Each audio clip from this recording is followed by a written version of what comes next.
Okay, I think we have most of the people that have registered, so we're going to go ahead and get started. I would like to welcome everyone today to the Vasculitis Foundation webinar, where we were trying to allow a little time for everyone to get into the Zoom room, but I think we've done that. If we have muted everyone except for Dr. Ruderman, if by chance, we're getting a little feedback here, so if by chance you have your microphone on, if you can mute yourself, that will allow us to be able to hear Dr. Ruderman very well. And I'll start by saying I'm Kathy Olewski, and I'm the host for the Vasculitis Foundation Educational Webinar Series. I love doing these informative webinars as I'm also a patient living with MPA vasculitis. And today's webinar is Vaccines and Vasculitis, and we're super excited to have Dr. Ruderman with us today to answer our questions. But before we get started, I'd like to go over a few housekeeping details. This is a live webinar, so we've muted everyone except for Dr. Ruderman to reduce background noise. We are also recording this webinar so others can view it soon on the Vasculitis Foundation website. And after Dr. Ruderman shares his information with us about vaccines and vasculitis, we'll have the opportunity to ask some questions. We did want to remind all of you that the world of COVID and vaccines is constantly changing, and it's difficult to give absolute answers at any given time, but we'll do our best today. And we have some questions that have been submitted in advance, and we plan to begin the Q&A section by taking some audience questions first. So to ask questions, look for the Q&A section at the bottom of your screen. If you don't see it, click the three dots to the far right of your screen that says More. You can put those questions in the Q&A section at any point during today's webinar while Dr. Ruderman is giving his presentation, or after when we start addressing questions. At any point, it's fine. And I will say there's also a chat box, but this is not a good place to put your questions, as the Vasculitis Foundation staff can't move your questions from the Q&A, from the chat to the Q&A. So I actually won't see your questions. So remember to use the Q&A section. And about those questions, we'd like you to remember that Dr. Ruderman cannot give you specific medical advice about your medical situation. He will do his best to answer questions thoroughly, but he can't advise you personally. And now that all that housekeeping is done, let me begin by welcoming Dr. Ruderman. Welcome, Dr. Ruderman. I'm going to tell everybody a little bit about you before we let you do your presentation, if that's okay. That's fantastic. Ready to roll. Thanks, Kathy. All right. Great. Dr. Ruderman received his undergraduate degree in English literature from Princeton University and his medical degree from the Albert Einstein College of Medicine. After his residency in internal medicine at the Hospital of the University of Pennsylvania, he completed a rheumatology fellowship at Brigham and Women's Hospital with a concurrent fellowship at the Harvard School of Public Health. He joined the faculty at Northwestern University in 2000, where he is currently a professor of medicine and associate chief for clinical affairs of the Division of Rheumatology. He is also the co-director of a cooperative clinic for the management of psoriasis and psoriatic arthritis. Dr. Ruderman is the past president of the Chicago Rheumatism Society, and he serves as the vice chair of Northwestern University's Institutional Review Board. He's also the past chair of the Communications and Marketing Committee of the American College of Rheumatology and currently serves on the college's board of directors. And he is currently the deputy editor-in-chief of the Journal of Rheumatology. I hope I got all that for you, Dr. Ruderman, and we really, really appreciate having you here today. Well, that was perfect. Thank you so much, Kathy. I appreciate it. Let me get my slides so they fill your whole screen so you can see what we're doing. So as Kathy teed it up, first of all, I appreciate the chance to come and talk to you folks, and I'm thrilled to be here. As Kathy teed it up, I'm going to spend probably about the first half hour, maybe a little less, with some slides and a presentation I put together to give you a little bit of background, not just about COVID vaccines, but vaccines in general and the importance of vaccines in patients with vasculitis and frankly, many of the diseases that we see in rheumatology. And then I hope to leave the back half of the program to address the questions that you guys have the ones that you've sent in already, and I have those as well as anything that comes up during our presentation today. And if I don't get to everybody's question, I apologize in advance, but we'll do the best we can, and we'll figure out how to answer them after the fact. And with that, let's go off to the races. So I thought I would start by giving you a little bit of background on vaccines. And for people who know a lot of this, I apologize if some of this is more basic, but a little bit of understanding why we vaccinate people and what immunization with a vaccine is all about. So, we all have our own unique immune system, and our response to something foreign starts with something that triggers your immune system. And it could be a bacteria, it could be a virus, it could be one of a whole bunch of other different microorganisms that cause human disease, or it could be a sort of an artificial trigger like a vaccine. And when you get any of these triggers, either a natural trigger because you had an infection or a vaccine, you begin to produce T cells and B cells. These are the lymphocytes that are the key cells of your immune system. When it happens, we actually make two kinds of cells. We make what are called effector cells. These are the ones that actually work as we are sick to fight off the infection. Now, obviously, if you've been vaccinated, there's no infection, but in essence, it's basically fooling your body into thinking there's an infection.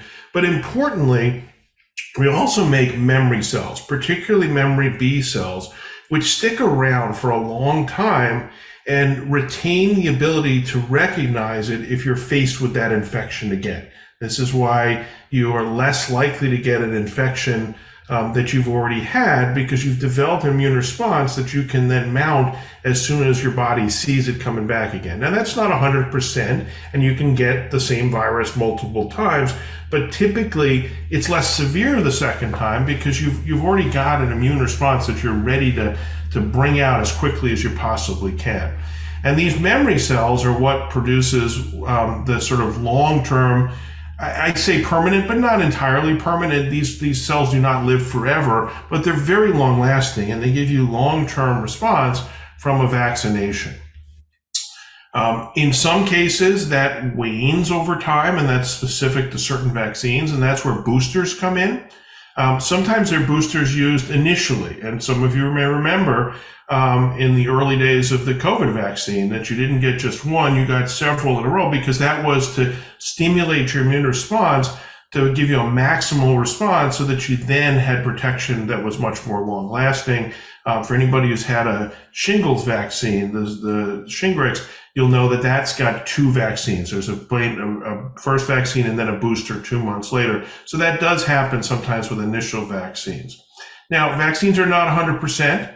There are some people who don't respond to vaccines very well. We think there may be some genetic factors there. There's not great ways to measure that. And in fact, for the most part, we assume that most people with an approved and appropriate vaccine get enough of a response that it's worth doing it, even if you don't get the complete full response that we would have hoped for necessarily. The last thing I mentioned at the bottom here is this whole idea of herd immunity. And if you think back to the early days of COVID, that was a big buzzword. And the idea is that as enough people are either infected or vaccinated, then the chances that you're going to come in contact with somebody who has an infection is very low, because these people don't get infections. And so, in fact, for some diseases like smallpox, which doesn't exist for the most part out there in the world anymore, there have been enough people vaccinated that the disease is just not around, so your chances of being exposed to it are much less.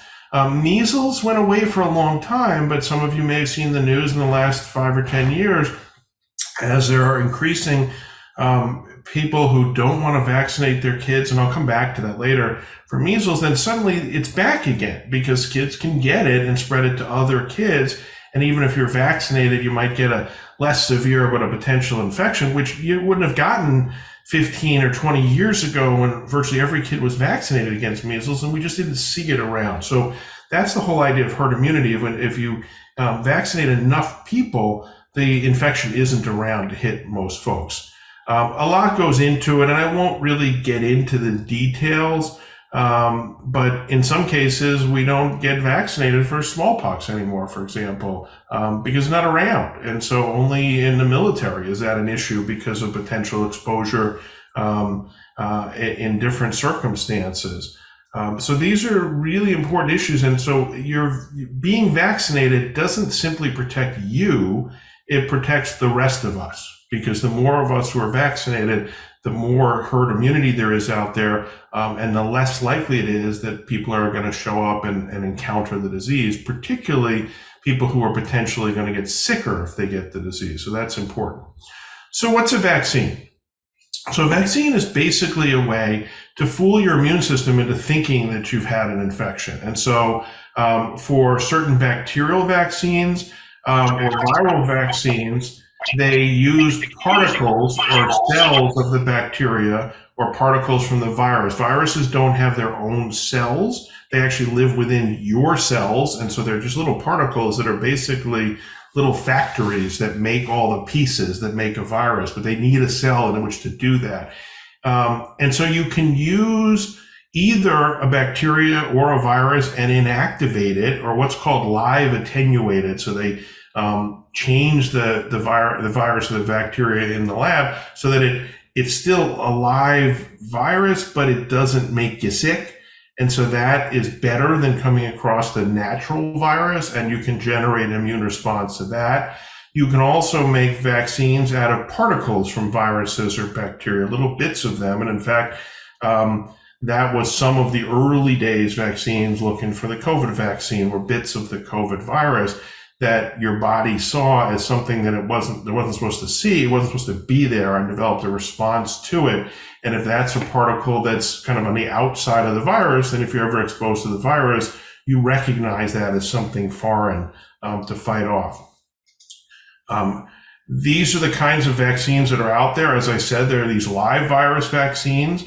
Many of the kids' vaccines that we see these days are live virus. They're weakened versions of the natural virus that stimulate a strong immune response.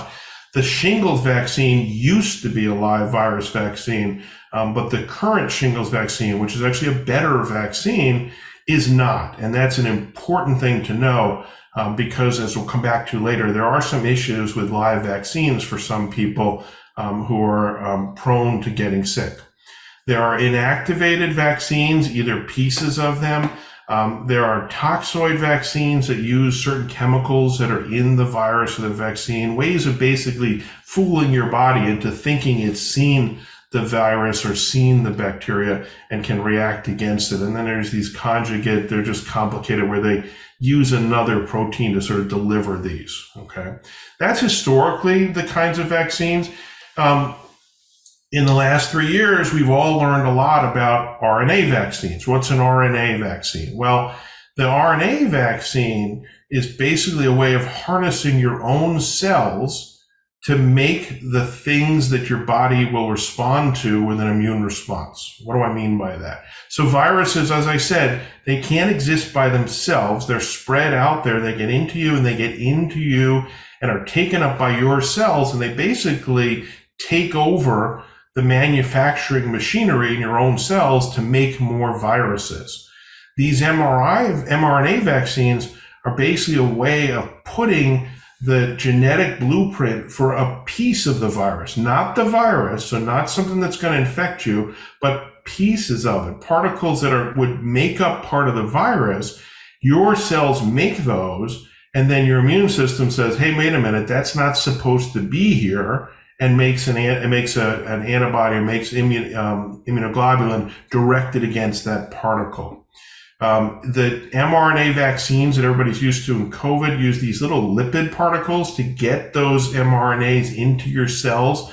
There are also viral vector vaccines that use a benign virus that doesn't cause illness to carry some of those genetic blueprints into cells. They're all different ways of basically sort of fooling your own cell into making bits of the virus that your body sees as foreign and can mount an immune response against it. Most of the vaccines we have these days are targeted at viral illnesses. Some are for bacterial illnesses, particularly pneumococcal, which is a kind of bacterial pneumonia, or meningococcal, which is meningitis that kids have to get before they get into college, because there's a lot of potential meningitis spread in close quarters in dorms. They're a little bit more challenging, and so viral vaccines have been a little bit easier to make. And in fact, other types of infections have proved quite challenging to make vaccines against them, just because of the nature of the organism. So malaria, for example, some of the recent work on mRNA vaccine has sort of led to some early day experiments that may eventually develop a malaria vaccine, which turns out to be one of the biggest infectious diseases in the world in terms of the morbidity that it causes and all the problems that it causes. So it would be hugely important if something like that is able to come up. This is just sort of a look at the cartoon of some of the different pieces of it and how we make these vaccines. So on the left, on the top, you see that's the RNA. So you have DNA in your body. That's what every cell in your body has, your DNA that says who you are. The RNA is kind of the blueprint that comes off of the DNA to make proteins, to make all the things that your cells make. And these mRNA vaccines are basically putting into you the RNA that makes the parts of the virus. You see on the right is how you can use a viral vector, so a non-infectious virus that gets in there and brings in either DNA and RNA to trigger vaccines. There are subunit vaccines. One of the early COVID vaccines that Novavax basically uses just bits of the virus, not the virus itself. They're not always enough of a stimulus to trigger an immune response, but they can. And then there are these inactivated virus vaccines, and that was some of the Chinese vaccine against COVID, not used much here at all. So this is just sort of a cartoon that shows why that mRNA is important. So your DNA lives in there, it makes RNA, and then the RNA goes out into the cytoplasm, the main part of the cell, and that's what takes all the amino acids that are floating around, and what's happening down there in the bottom there is it's making that green chain, which is a protein. And that's the way in which your cells make all the proteins that you need to survive and to function. Proteins that include things like immunoglobulins or things like enzymes that are really important in getting through each day. This is just a quickie look at the COVID vaccine. So they generated this mRNA that they take from the original virus. It's actually the mRNA that codes for the protein that's the spike protein on the end of the coronavirus. They code it in this lipid, which allows it to get into your body and then get taken up by cells. And then your cells make these spike proteins. They don't make COVID virus because they don't have the blueprint for the whole virus, but they make the protein, which is enough to drive an immune response because your body sees that and says, these are not supposed to be around. I'm going to make an immune response to it. So then if you're ever exposed to the virus with the spike protein on it, you can quickly mount a response to it. As a general rule, the modern vaccines that we use right now are safe and effective, but, and this is a big but, there is no such thing as a perfectly safe or perfectly effective vaccine. What does that mean? It means that some people who get vaccines will have adverse events, will have a reaction, some sort of adverse reaction to the vaccine. Fortunately, very, very rare, and that's the whole point of testing these up front, is to see if any of these show up.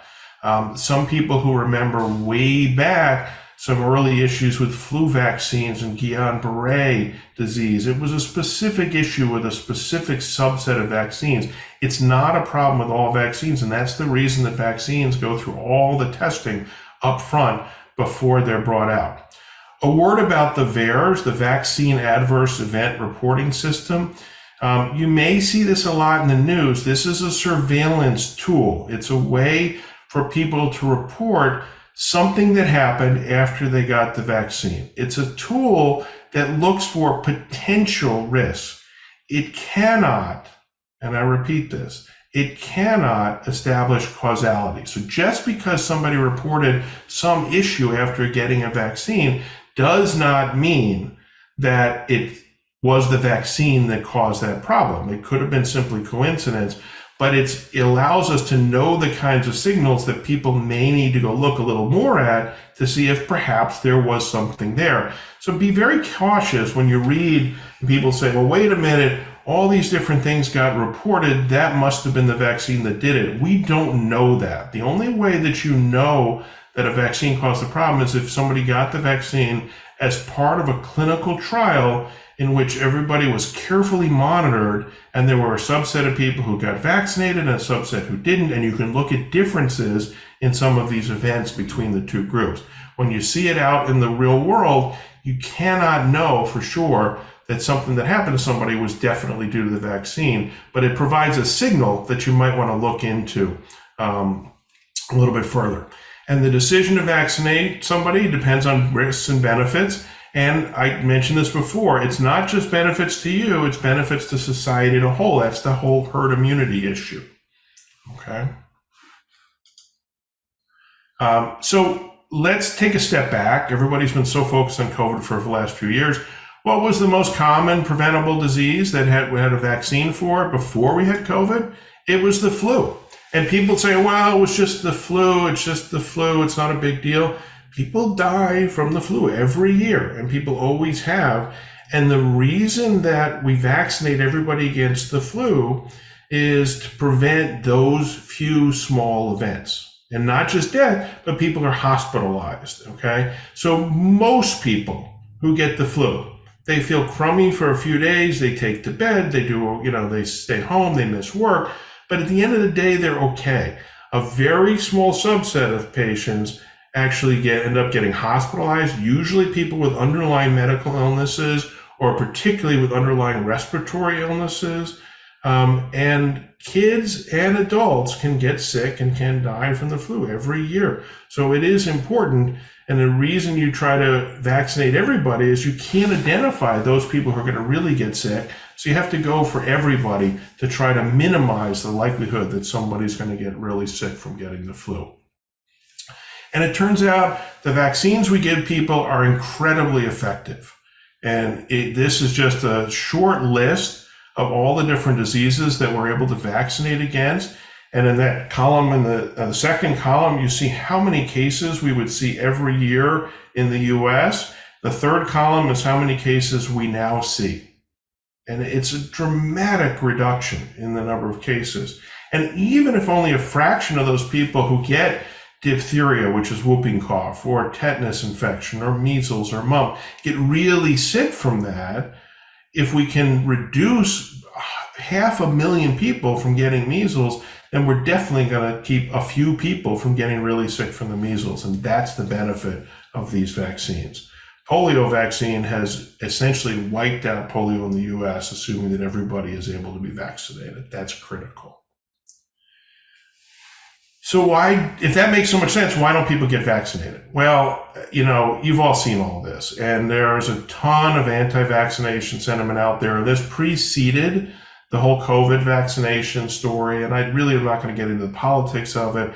All I'm going to tell you is that there's a lot of noise out there. There are a lot of anti-vax websites that say vaccines cause illness, like autism. Not true. They mess with your immunity, that people don't know what kind of side effects, that it's all about making money for the companies that make the vaccines, all these things here.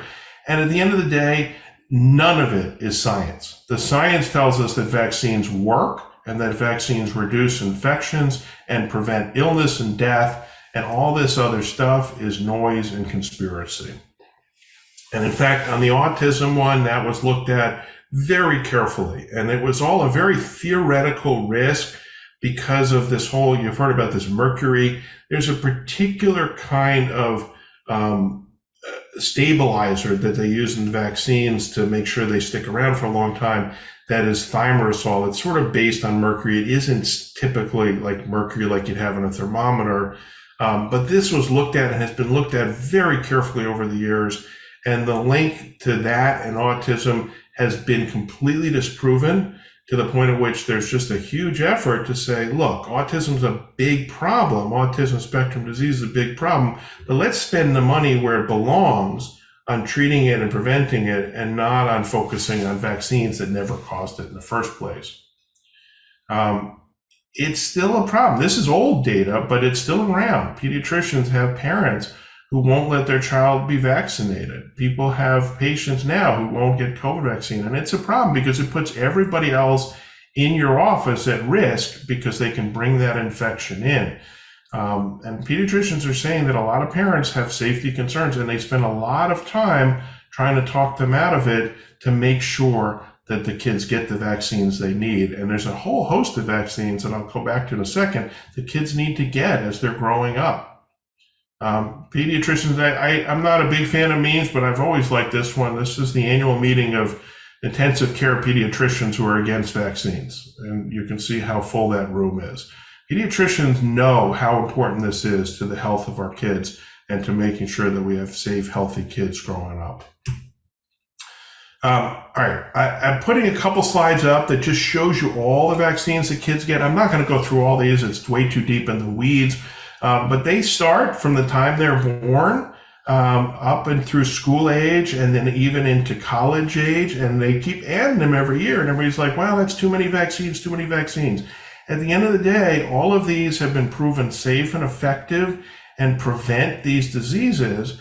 And the dosing schedule is set up to make sure that these kids are exposed to the vaccine before they're exposed to the disease that the vaccine protects them against. That's the idea. Things like, and I'll go back a bit, like hepatitis B. Hepatitis B used to be a huge problem. Why kids? Well, because kids aren't really exposed really early, but they get vaccinated early and you have immunity essentially for lifelong, and so it becomes a non-issue. When the hepatitis B vaccine came out back in the days when I was a med student, the first people that got it were med students and physicians and nurses and people in the hospital setting who were potentially exposed. But now it's everybody, and they get into the kids before they're exposed to it potentially. The schedule, as I said, for kids is to get immunity early before they're exposed to whatever it is you're trying to protect them against, try to reduce diseases that are threats to kids. All of these have been tested. They do not overload your immune system. And I'm going to repeat that. They do not overload your immune system. You have a very plastic immune system that's able to do lots of things at once. And so getting multiple vaccines in the space of a few months or a few years does not overload your immune system. You're able to do the job. And that's why you can get 2 vaccines at the same time and still mount an immune response. Your immune system is pretty incredible and is able to handle multiple things at the same time. It's not a one-shot deal. There are no benefits to delaying the schedules. And these schedules of both pediatric and adult vaccines are reviewed every year by the CDC, the Center for Disease Control, and what's called the ACIP. That's the, I forget what the A stands for. It's Committee on Immunization Practices. And they each year put out recommendations for when people should get vaccinated. When new vaccines come out, they recommend when people should get them or not get them. Adults need to be vaccinated. And a lot of adults aren't aware that they need to be vaccinated. They think, well, like vaccines are just for little kids or for people who are really old. But there are a ton of vaccine preventable diseases that adults can get. And probably the most common one right now is shingles. Human papillomavirus, HPV, is also important as a cause of cervical cancer and some other kinds of cancer. Shingles is a very common problem. That is basically, if you had chickenpox as a child, that virus sticks around in your body lifelong. It never goes away, and it can come back years later as shingles, which is an incredibly painful rash that can leave you with pain even after the rash is resolved. Not necessarily life-threatening, can be if you get it in the right place and or it's disseminated, but just incredibly painful, and the vaccine can prevent that. A lot of adults aren't getting their recommendations for vaccines from their physician, from their primary physician or the nurse practitioner they're seeing, or PA, or whoever they're really seeing. And one of the challenges is that not everybody gives vaccines, and not all healthcare providers have them. And I think one of the big changes in the last 5 or 8 years now has been the role that pharmacies can play. People go to Walgreens now, CVS, to get all their vaccinations, and there's no reason not to. The pharmacists are well equipped to give you the shots, to give you the vaccination. It avoids the need to go into the physician. There's no copay. There's no scheduling. You can make a schedule online, show up, get your COVID shot, get your flu shot, get your shingle shot, whatever you need. They can mostly do it at any of the chain pharmacies. And it's really made a big difference in accessibility of vaccines. Work sites have begun to offer vaccines. There's a ton of data in the medical literature that shows that for companies who want to invest in giving flu shots to all their employees, they have flu shot days. It turns out it's incredibly cost effective because the cost of bringing in nurses or whoever you need to come in and vaccinate everybody in a day is far outweighed by the number of people who don't have to take days off for work because they get the flu. And so the productivity goes way up. And so it actually is tremendously cost effective. And many companies have flu shot days. Maybe less and less as we're now doing a lot more remote work. But when people were actually coming into an office every day, that was a big deal. Everybody needs a fair number of vaccines, and I'm not going to go through the whole list. This is something you can talk to your physician about. You can talk to the pharmacist about it at your local CVS or Walgreens or Osco or whatever. Everybody should get a flu vaccine every year. Everybody these days. It used to be they would say, well, if you were sort of in a young, healthy age group that you didn't necessarily need it. And that ended up being people like between 21 and 40 who had zero medical problems, which was about 1% of the whole population. And so now the recommendation is that everybody should get a flu vaccine every year. Tetanus vaccine. So kids get these Tdaps, which is tetanus and diphtheria, which can be a real serious problem with kids. We don't see it anymore, but you do need a booster shot every 10 years. It doesn't last forever. And I think that's one of the vaccines adults forget about. Tetanus is still out there. It doesn't have to be a rusty nail. It's a terrible infection that can cause all sorts of neurologic problems, and you should be updated every year. Shingles vaccine, that's the zoster vaccine. Originally approved for people over 60. Now actually you can do it as early as 50. As far as we know, it's one time. You actually need 2 shots, one and a booster. We don't know yet that there's a late stage booster. It's an incredibly effective vaccine, one of the most effective that's out there. Reduces the risk of getting shingles by upwards of 90%. And importantly, even if you're one of those people who breaks through and gets shingles despite having been vaccinated, it reduced the risk of what we call post-herpetic neuralgia. These are people who get ongoing pain in the spot where they had the shingles rash that can be incredibly painful and last for a really, really long time. Even if you end up getting shingles and you've been vaccinated, the risk of getting that post-shingles pain gets dropped down. There are a number of different pneumococcal vaccines. That's pneumococcal pneumonia. Some you get if you have a medical disease earlier. Some you get at 65. Some you get a booster. I'm not going to go into the details on this. Talk to your physician, talk to the pharmacist, because there are a couple that you want to get. And the reason that it's sort of complicated is that there are multiple variants of the pneumococcal bacteria. So they want to be sure that you're covered against all of the different variants that are out there. What else do you need may be determined by how sick you are. If you have health conditions, if you have vasculitis, you're at higher risk for getting really sick with certain things, including the flu. For your job, if you're going to be traveling internationally, there are certain vaccines that we don't routinely do in the US. The travel clinics will tell you what you need to do. A lot of times people will get, when they're off to school or college or something, they'll pick up vaccinations that you didn't get as a child. They'll look to see if you're immune and maybe cover you with things that you may have missed early on. People who are immunocompromised or taking immunosuppressive medications, that includes a lot of the things that we use for vasculitis, whether it's steroids or rituximab or any other biologics or methotrexate or mycophenolate, a million different things. Those put you at higher risk. And a lot of people think, well, I shouldn't get vaccinated because I'm on those medicines. The answer is no. That's actually more the reason you should, because you're at higher risk for getting sick if your immune system is in any way compromised. These people, if you have these, can get a higher risk of getting these diseases, and you can get sicker if you get them People don't typically die from the flu. What they die from typically is a bacterial pneumonia that comes on top of the flu because your immune system and your body's been weakened by the flu infection, and then you get a secondary infection. And if you've got an underlying medical illness, you're at higher risk for that, and that's even more reason to get the flu vaccine every year.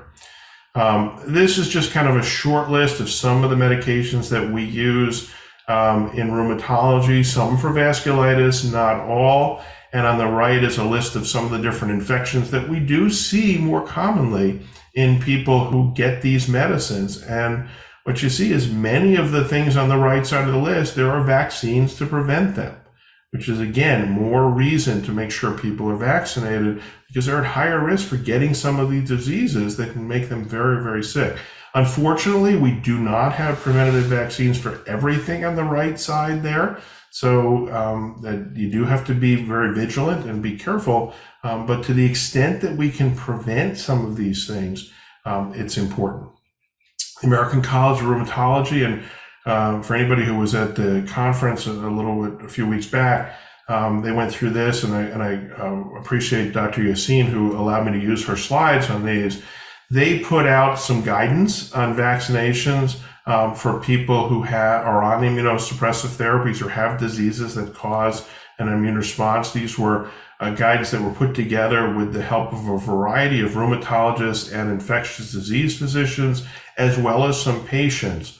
They made some recommendations about specific vaccines, and I won't go through everything, but every adult who's on any kind of immunosuppressive medicines, RMDs, rheumatic medical disease, should get flu vaccine. For some of you who've seen it before, there's a high-dose vaccine that we used to give to everybody over 65. They suggested that's what's called conditionally recommended. They don't have solid evidence that everybody who's on immunosuppressive medicines should get the high-dose vaccine because we don't know for sure that protects them even more, but there's no reason not to if that's an option. And so if you can, go ahead and get the high dose. If you can't get a hold of the high dose, go ahead and get the regular dose, which is better than not getting vaccinated at all. Okay, there are a couple of studies in rheumatoid arthritis, that's the RCT, randomized controlled trials, that show that you get a bit better protection with the high dose. A comment on medicines, and this is kind of new for anybody who hasn't seen this before, and that's something we learned a few years ago, methotrexate. So it started out as a study. It was actually originally done in South Korea, and the question was, if you need a vaccine and you're taking a medicine that may suppress your immune system, is that going to suppress your ability to respond to the vaccine? And so they looked specifically at methotrexate, and what they looked at was not, should you not take the methotrexate before you get vaccinated? Because that's not entirely practical. They were like, look, you're in your doctor's office today. Your doctor can't say, don't take the methotrexate for the last 2 weeks, because you already did. So they looked and said, well, what if you don't take it for 2 weeks after you get the vaccine? And it turns out you get a little bit better response. Same thing with rituximab or Rituxan, which affects your B cells.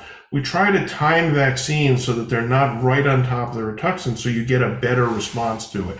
It doesn't mean the vaccines can't work at all. It doesn't mean that if that's your only opportunity, you shouldn't do it. But if you can time it properly, you'll get a little bit better response. Okay. And this is the pneumonia vaccines. And as I said, it's kind of complicated because there's a 13 valent, which is 13 different pieces. There's a 15, there's a 20, there's a 23. I'm not going to get into all of those. Just talk to your doctor about it and make sure. And there are guidelines for when you should get all of these and which ones you should get in which order, basically to make sure you've gotten as protected as you can. But just be aware that there are multiple vaccines. So just because you got a pneumonia vaccine doesn't mean you got all the ones you should have gotten.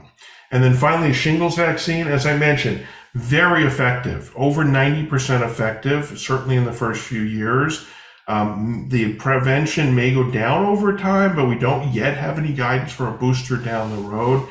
It is safe for patients who have rheumatic diseases, including vasculitis, or on immunosuppressive medications, because The current vaccine is not a live vaccine. You cannot get shingles from the vaccine, period. These are just some guidance that's out there. This again from the American College of Rheumatology on what to do with different medicines. And the basic idea is that if you can time the vaccines properly, go ahead. If you can't, then it's better to get vaccinated than not get vaccinated. The column on the right calls out a few live vaccines, and there is a general consensus, particularly for biologic therapies, that we stay away from live vaccines if we can, and that you take a holiday before you get them. Most of the live vaccines are things that kids get as a child. The only one that adults usually run into is yellow fever vaccine if you're traveling to Southeast Asia typically. And I would talk to your doctor about how you time your medicine if it's important that you get a yellow fever vaccine. On the right there is Zostavax. That's the old shingles vaccine that was a live vaccine. The new one, Shingrix, is not, so there's no reason not to do it. We don't even give the old one anymore because the new one's actually a better vaccine. All right, COVID vaccines. Big question comes up. How often are we going to get vaccinated? We don't know. I'm going to be honest with you. We don't know. We think it'll at least be like the flu, that you'll probably have to get one every year. And to be honest with you, COVID has, in large part, become a flu at this point. It has become a point where the vast majority of people who get COVID aren't going to get terribly sick, but a few will. And so it is still important to keep up with vaccination. Even though the emergency, the public health emergency is over, there is still a risk from getting COVID. And there is still a recommendation that particularly for people who are at higher risk for getting sick, that we keep getting vaccinated. There are new vaccines that should be coming out in September that are targeting the most common Omicron variant that's been around lately, this XBB 1.5. There's a Pfizer one and a Moderna. We may get more down the road. You can get a different vaccine than as a booster than your original vaccine. That's okay. If you can get the same one, that's also okay. Much more important to be vaccinated than worry about the details of which specific vaccine you get. Question came in earlier, and I just want to throw this out there on RSV vaccine. Some of you may have seen last year a lot of noise about kids getting this respiratory syncytial virus or RSV. Very common viral illness in infants who usually don't get terribly sick with it. But all of a sudden, all these kids who were out of this loop and out of circulation for a year were coming down with this, and kids get hospitalized. And there are, in fact, adults who can get it and get very sick. And actually, just a couple months ago, the first vaccine for this was approved for adults who are 60 years of age and older. It's a recombinant protein vaccine. It's not a live virus so that you can get it. So far, it's one dose. There's no booster that's been approved or recommended. And the ACIP, the committee that recommends vaccines, say that adults who are 60 and older may get this vaccine. They haven't gotten to the point where they recommend that everybody do it, but you may. And they say, think about what they call shared clinical decision making. Talk to your physician about what your risk is, what your likelihood of exposure is. Are there a lot of little kids around the house who carry this? And what's your risk of getting really sick if you get it, and then make a decision as to whether you want to get the vaccine. But it is now available. All right, a couple things to leave you with. Every year, flu vaccine, period, end of discussion. There's no reason not to. It's also never too early to get it. As soon as the vaccine comes out, you can go ahead and get it. We used to say, well, you want to do it in October, early November, because flu season doesn't really crank up till Thanksgiving. You want to get it before flu season, but it doesn't last for more than 4, 5, or 6 months. And so you want to still be protected when March is here and there's still flu around. The problem was that people they were in a doctor's office or somewhere where they could get it in August or September. And they're like, well, I'll wait and get it in 2 months. And then they never got it. And that was no good. So now the recommendation is if you can get it once it's out, just get it. Better to get it a little earlier than not get it at all. The pneumonia vaccine, there are 3 kinds. COVID vaccine. We don't yet know how often we're going to get it. And people are going to ask me, and I don't know the answer to that. Probably at least once a year, maybe twice a year down the road, but we don't know. In all likelihood, it's going to be something like the flu vaccine with an annual vaccination. Pneumonia vaccine, you got to talk to your doctor about which one you need and when you need to do it. There are no limits to how many vaccines you can have at once. So if you're in Walgreens and you're getting your COVID booster in the fall, get your flu vaccine at the same time. You can do both at once. Other than getting stuck twice, there's no other downside to doing it. There's no harm in getting a booster too early. If you got the COVID vaccine for whatever reason in April and now the new booster's out in September with a different strain, go ahead and do it. You can't hurt yourself by getting a booster too early. Maybe overkill, maybe something you don't necessarily need, but it's not a bad idea. Live virus vaccines, theoretical risk in people who are immunocompromised, either because of their disease or their medication. In fact, there is no solid evidence that that's the case. The only times that people have found to have issues with live virus vaccines are people on very aggressive chemotherapy for cancers who basically have their immune system knocked out. With the medicines that we use, we are extra cautious with live vaccines, but there's actually no evidence that they cause a problem. There's also no known risk to people who are immunocompromised if somebody in your family got a live vaccine. So you don't need to worry that you're going to pass that on to somebody. So if somebody in your household got yellow fever vaccine and you're on some immunosuppressive medicine, don't worry about it. They can't pass that to you. Even the theoretical risk is limited to the person who's getting vaccinated. And that's what I've got. And so I'm going to stop sharing my screen and turn things over to Kathy, and we'll roll into some questions. Hang on one second. Let me figure out how to stop this. There we go. We're back.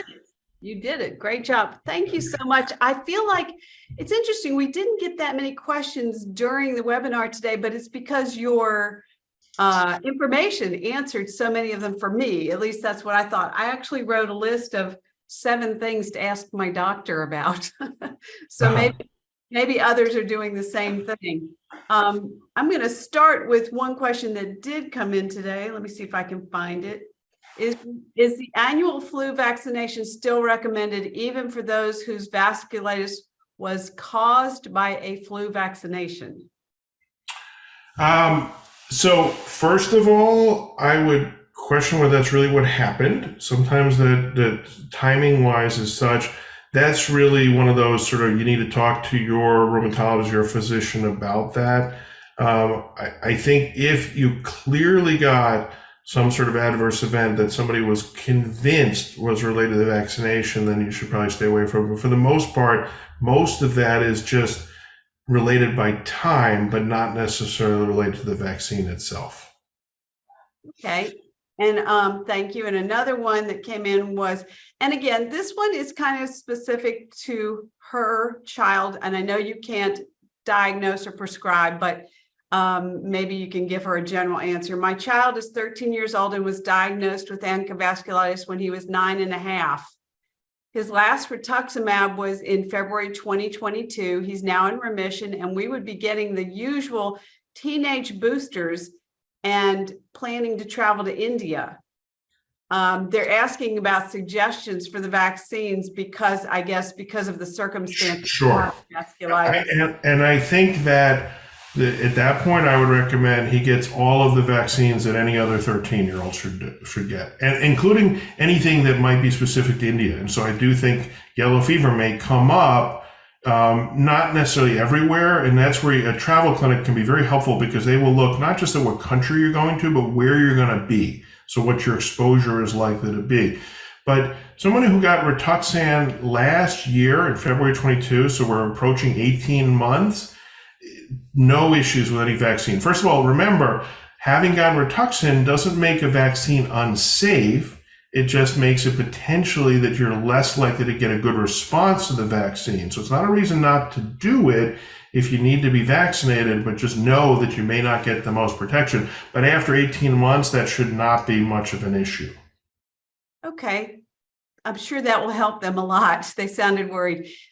Here's one that had come in advance. If a young patient is chronologically immunocompromised due to biannual infusions, would the pneumonia vaccine be recommended? And when would be the best time to get the pneumonia vaccine? That's a good question. And so Yes, I think so. And depending on what the underlying story is, but if somebody has respiratory disease and a young person, they do recommend pneumonia vaccine. I don't know what the biannual infusions are, but I'm assuming that's probably Rituxan because that's what's given twice a year typically. And so, yes, I would get the pneumonia vaccine if it's appropriate for that person. And the best time is to try to do it to the extent you can, not on top of the rituximab infusion. The reason is that rituximab's goal is to suppress your B cells, and your B cells are the cells you need to mount a good response to a vaccine. And so if you get Rituxan and get a vaccine a week later, you're probably not going to get a great immune response to the vaccine, and it's not going to do its job. Same if you get it and then you get the Rituxan a week after the vaccine, you may not. So the idea is to try to time it so there's as much time as possible between the infusions so that you get the best response you can to the vaccine. Okay, great. This one is a patient who had a kidney transplant in May, and Okay. they want to know if there's a guideline for when to get the flu vaccine after a transplant. I thought that was a question. Yeah, I would talk to your transplant physician, but I think the simple answer is going to be when the flu vaccine comes out this fall, get the flu vaccine, period. Okay. And I know you've kind of addressed this, but somebody's asking, is it possible to get a vasculitis flare from the influenza vaccine? I guess that goes back to the previous question where somebody... Yeah, this comes up a lot. This has also been coming up a lot with COVID vaccine. And there are reports of people who get flares of their underlying disease after getting vaccinated. A couple of issues there. Number one, in many of those cases, it's not clear that it was a direct response. In some, it may have been, but not a reason. That risk is not a reason not to get vaccinated.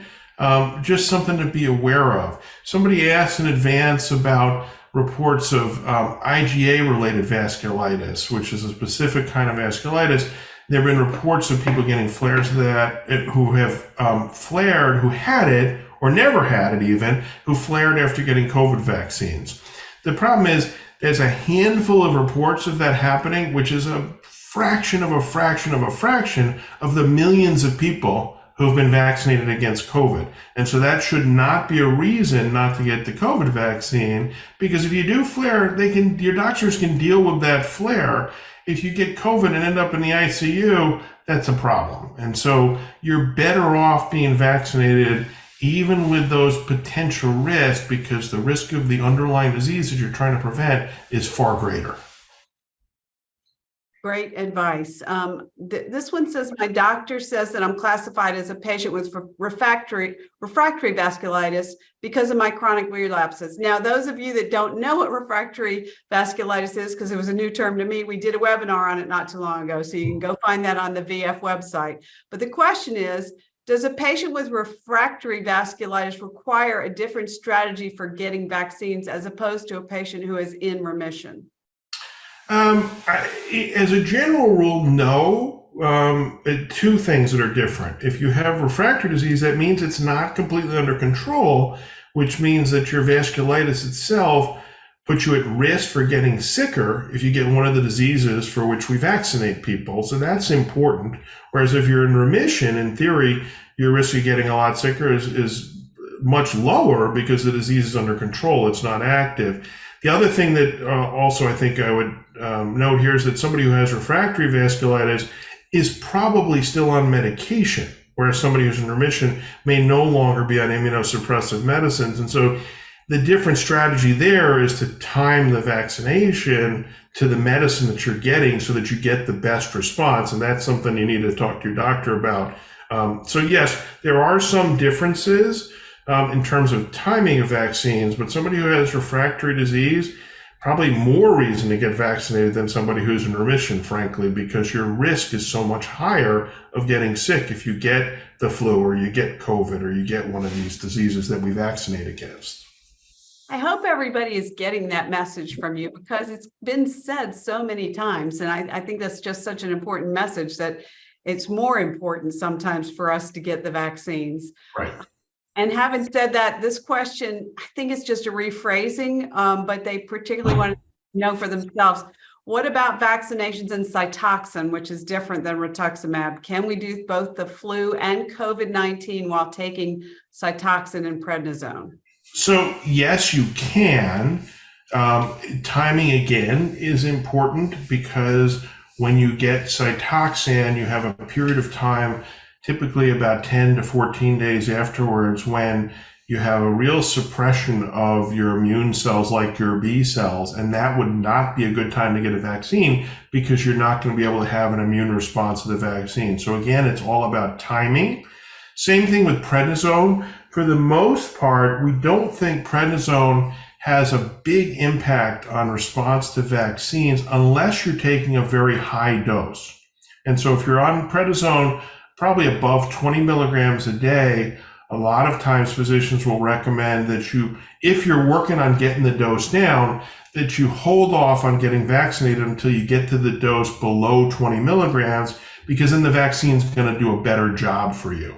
And so sometimes it's better to wait a month if you're headed down there and then get vaccinated when the vaccine will work better than to try to get it sooner and not respond to it.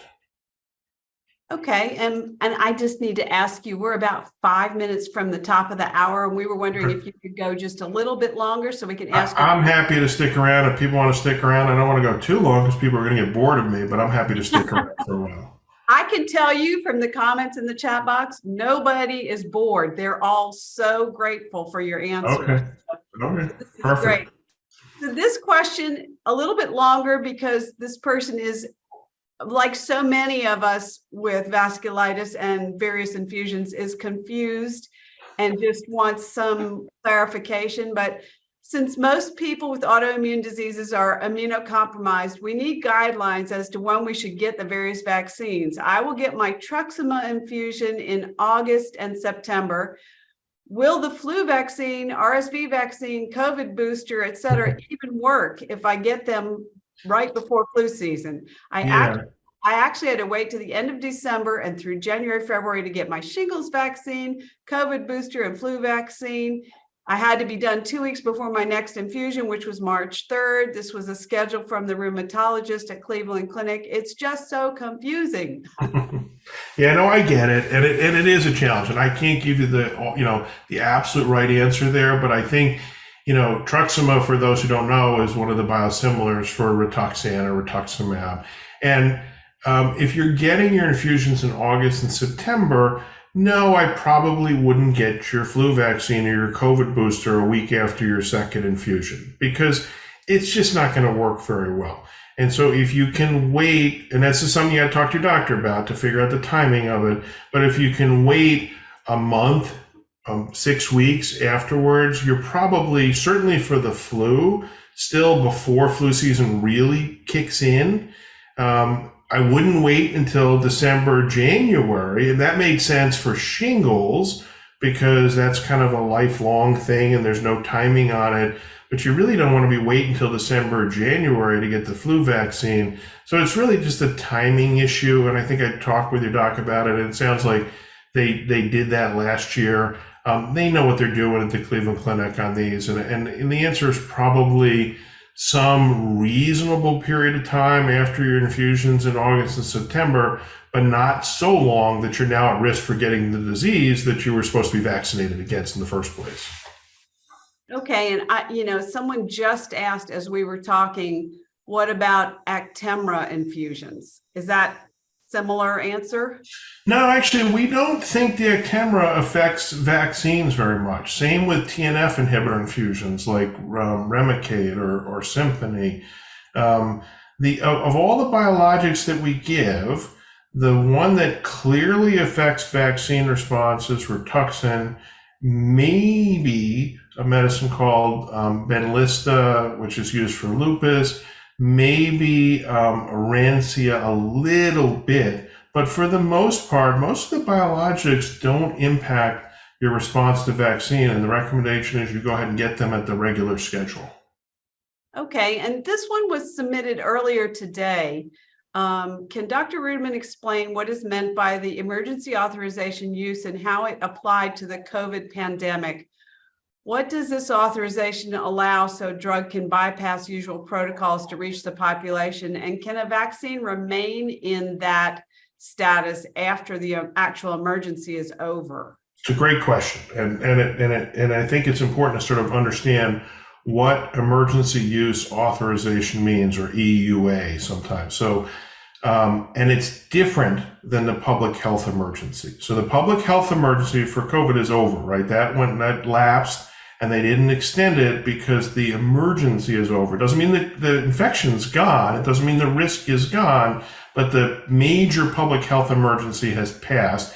That has a lot of implications in terms of insurance and costs and what's covered and not covered, and it's way beyond what I can get into today.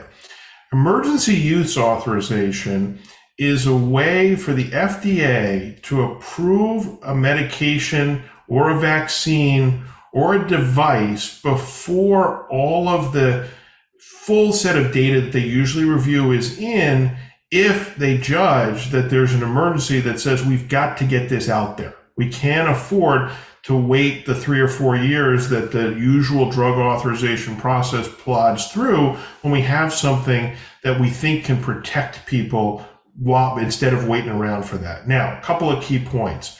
That's not the same as the public health emergency. So the public health emergency may be one of the factors that they take into account in deciding whether to give something approval for emergency use. This all goes through the FDA commissioner and the public health office. It still requires that they look at risks and benefits. So it's not as though these things are not tested. They look at the data, they look at the test. When a new medication comes online, it's a multi-year process because the company files it, and then the FDA spends sometimes up to a year reviewing all of the data to make sure that they're comfortable that the risks are warranted by the benefits of the medication. Because once they approve a medication, it stays out for a long time. So they're very cautious about that. They're very cautious about safety. The emergency use authorization doesn't mean they don't look at those things. It doesn't mean they don't consider safety. It doesn't mean they don't consider risk. But what they say is, we can't afford to wait around to just do the usual bureaucratic process. So we're going to fast track some of this. Look at the data that's in there. That's what happened with vaccines, the vaccines for COVID. They said, it's important to get these out there. They were studied. Don't think that they weren't studied. Don't think that there isn't information and data and good safety data. But they look at all that and say, we're going to make a faster decision because the risk of the problem we're trying to address is so great that we just can't afford to wait that long. That's what emergency use authorization is.